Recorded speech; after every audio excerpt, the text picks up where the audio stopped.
Hello, it's Vision, and today I have a short and sweet video, or at least relatively short and sweet video on bounce dribbling. I've briefly touched upon this before in my drifting tutorial video, but now I'm going to be focusing more on the bounce dribble itself and talking about when you should do it and specifically how you should do it, instead of just showing you as an example. So let's just get right into it. So let's begin with the how. So how do you do it? Once again, I have my controller input on the bottom left, so you can see exactly what I'm doing.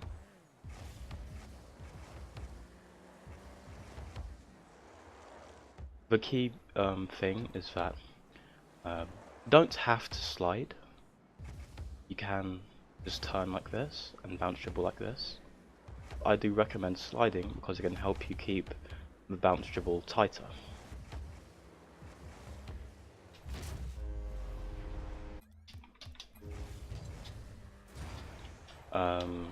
Okay, so with that aside,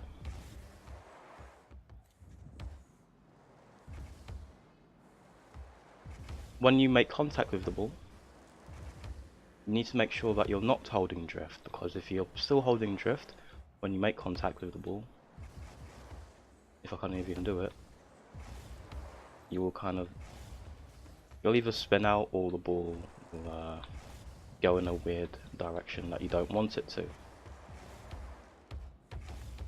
Or you'll either just catch it and then you'll kill the bounce dribble.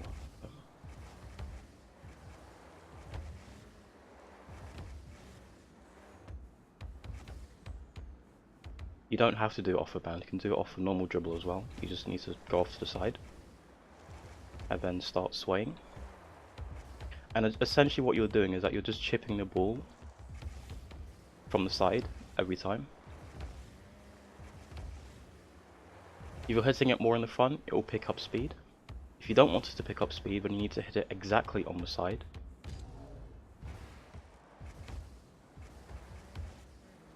Which you can only really achieve if you're willing to slide around. See how it's not really picking up any speed.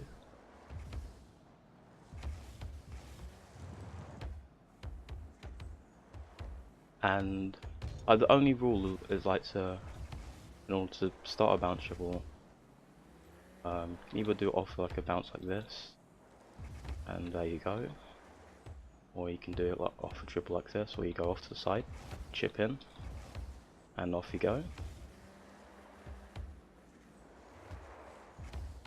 Or if you have it on the top like this, you can just jump up, and then using that, you can get enough height on the ball to initially start it.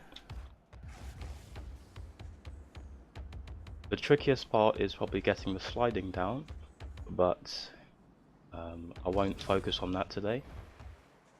If you have problems with sliding around, I recommend that you do go and watch my drifting tutorial. You can also see me bounce dribble there a little bit, although the examples in that video aren't as good. And apart from that, there's not much else on the how of bounce dribbling. Now I'll move on to the why. Why should you bounce dribble and when should you do it? Okay, so when you're dribbling with the ball like this, you have a lot of options. You can flick in almost any direction that you want. But as you can see, unless you have really extreme camera settings, something like this, you can even see that. I'm not even sure anyone even plays like this, even 1v1 players. Unless you have really extreme camera settings, which I don't, you can't really see over the ball. And if anyone starts challenging you from in your blind spot, you can't see them. If you have good ears, or if you have good attention to detail, you'll be able to hear them approaching, and maybe you can use that to judge. But either way, you can't see anyone who's attacking from behind the ball. However, if you bounce dribble, I mean technically you're still in very close control of the ball. You can still you can't flick at any time like you normally would if you're dribbling like this. But with a bounce dribble, you can take a power shot on almost any bounce that you want. And if you want to catch it so that you can then you can flick it again, then going to that stage is pretty easy too. You just have to be careful of how much boost you're using, because if you do it for too long, you can use up a lot of boost. If you're drifting, you don't drift, it will use up a little bit less boost. Or if you drift less, it will be harder to hit the sides of the ball. My advice is that try not to go crazy with it. Like the less you drift in this case, the more effective it is. But if you drift wide like this, you might find it easier to hit the opposite side of the ball, or if you need to really change the direction that it's going. Like if you don't drift, or you drift very little, you're kind of stuck in like traveling in a straight line. If you drift a little bit more, you can be able to change the direction a little bit more like this. Sorry, I digress. We're talking about why. So I was saying you can't really see the opponent. If you bounce dribble, because you're moving, you can see past the ball because it's not in your way. And on top of that, it gives you more options. Actually no, different options compared to just standard dribbling. So for example, if you're in a 1v1 situation, if you're like this, if you can't see him pass the ball, maybe do 1 or 2 or 3 of these. You can see where he's at, see what he's doing, and then catch the ball.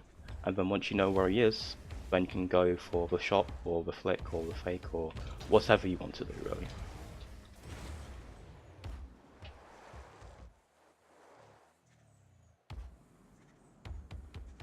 Once again, you can't see. Move over to the side, and then you can see it on your corner of your screen, and then flick.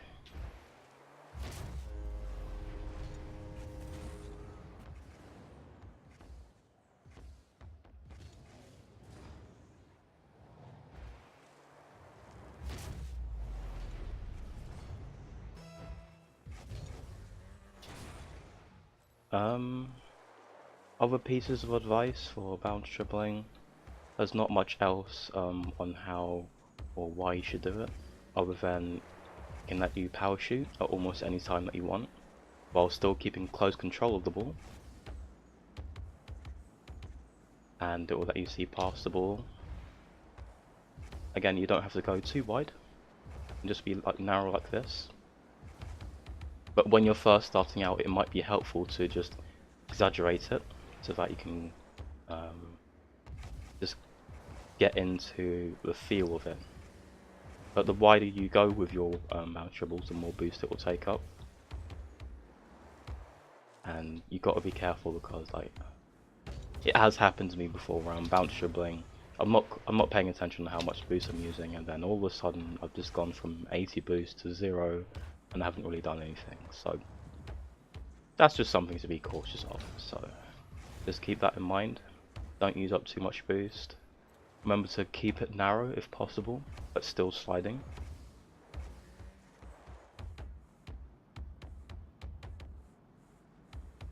The sliding itself is probably the hardest part of this. Bounce dribbling in of itself isn't really that difficult, but it's just getting familiar with it, because it seems like it might not be a very intuitive move unless you pay attention to a lot of high level play. Not just in ones, you can do it in a playlist that you want, but just remember that you shouldn't be doing it when you don't have a lot of time.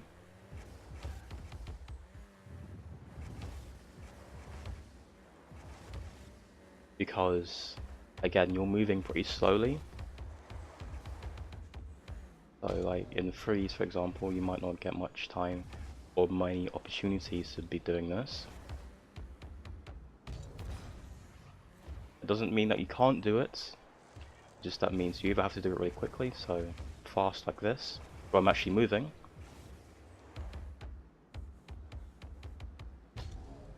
Or if you can somehow take out 2 players of the equation and leave yourself with just 1 more, when you can take it a little bit more slowly, and then try your best to score, or set someone else up on your team to score. But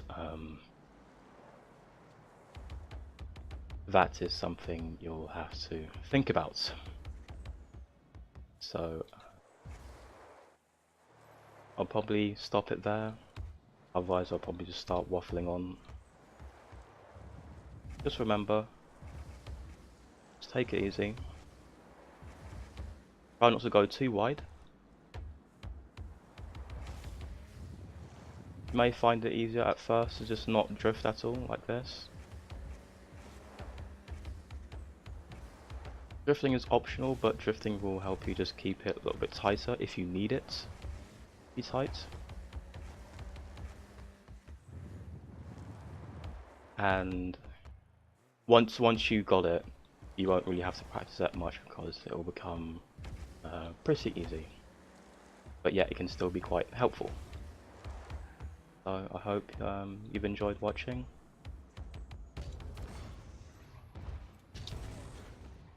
There's nothing else to this, and enjoy the rest of your day, and cheers!